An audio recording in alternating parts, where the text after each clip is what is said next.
Hai, apa kabar semua siswa-siswi kami, terkhususnya kelas 7. Pada kesempatan ini, Ibu akan menyampaikan materi baru yaitu prakarya.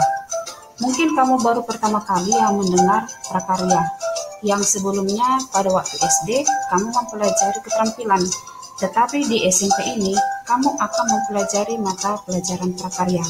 Nah, jadi bentuk daripada materinya tidak beda ya dengan keterampilan yang sudah kamu pelajari pada waktu SD. Nah, sebelum Ibu memulai ke materi kita, ada baiknya Ibu memperkenalkan diri. Nama Ibu Ristawati Mamik dengan inisial MK. Baiklah anak-anak, kita langsung saja masuk ke materi kita. Sebelum memasuki bab pertama, kita harus memahami apa itu pengertian prakarya. Baiklah, Ibu langsung memulainya. Prakarya berasal dari istilah pra dan karya.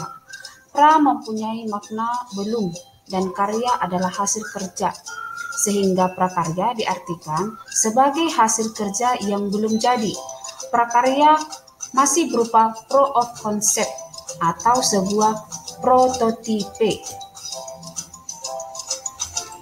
Nah, di dalam ruang lingkup prakarya mempunyai 4 aspek. Yang pertama itu adalah kerajinan. Kerajinan dapat dikaitkan dengan kerja tangan yang dihasilkan yang hasilnya merupakan benda untuk memenuhi tuntutan kepuasan. Yang kedua, rekayasa terkait dengan beberapa kemampuan merancang, merekonstruksi, dan membuat benda produk yang bermanfaat dalam kehidupan sehari-hari dengan pendekatan pemecahan masalah. Yang ketiga adalah budidaya.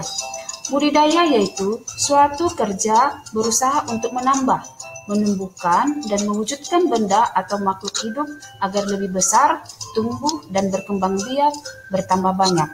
Dan yang terakhir adalah pengolahan. Pengolahan artinya membuat, menciptakan bahan dasar menjadi benda produk jadi agar dapat dimanfaatkan. Nah, bagi anak-anak kami, ini adalah ruang lingkup daripada prakarya. Maksudnya di sini, setiap kita memasuki nanti, setiap semester dan setiap tingkatan, ruang lingkup prakarya ini akan tetap kita bahas secara terus-menerus.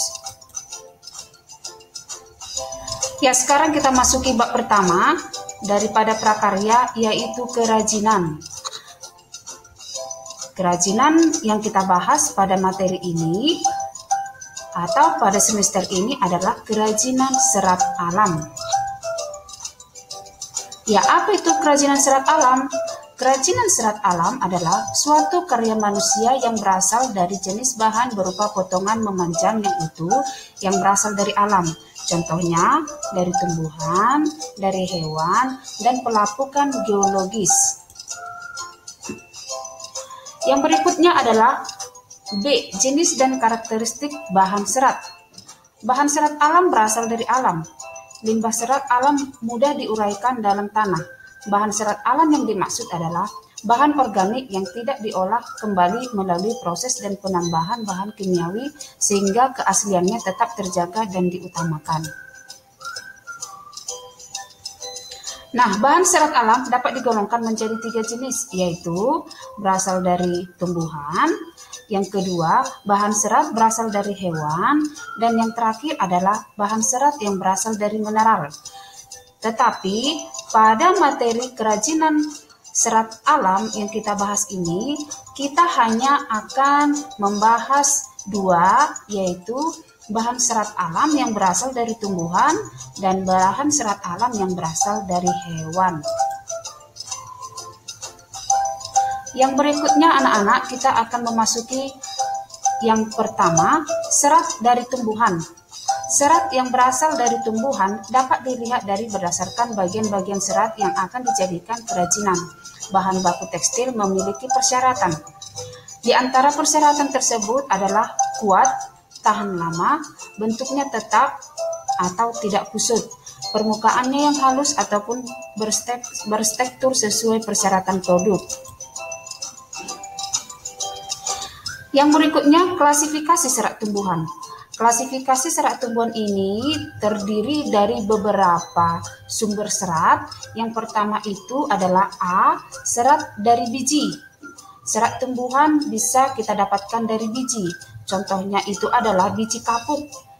Dari biji kapuk akan menghasilkan kapas. Dari kapas tersebutlah kita bisa membuat sebuah prakarya seperti bantal ataupun kasur. Yang B yaitu serat dari batang. Contohnya batang anggrek, batang melinjo, batang mahkota dewa, batang beringin. Yang bagian ke C yaitu serat dari daun. Contohnya serat dari daun mendong, serat daun nenas, dan serat daun pandan berduri.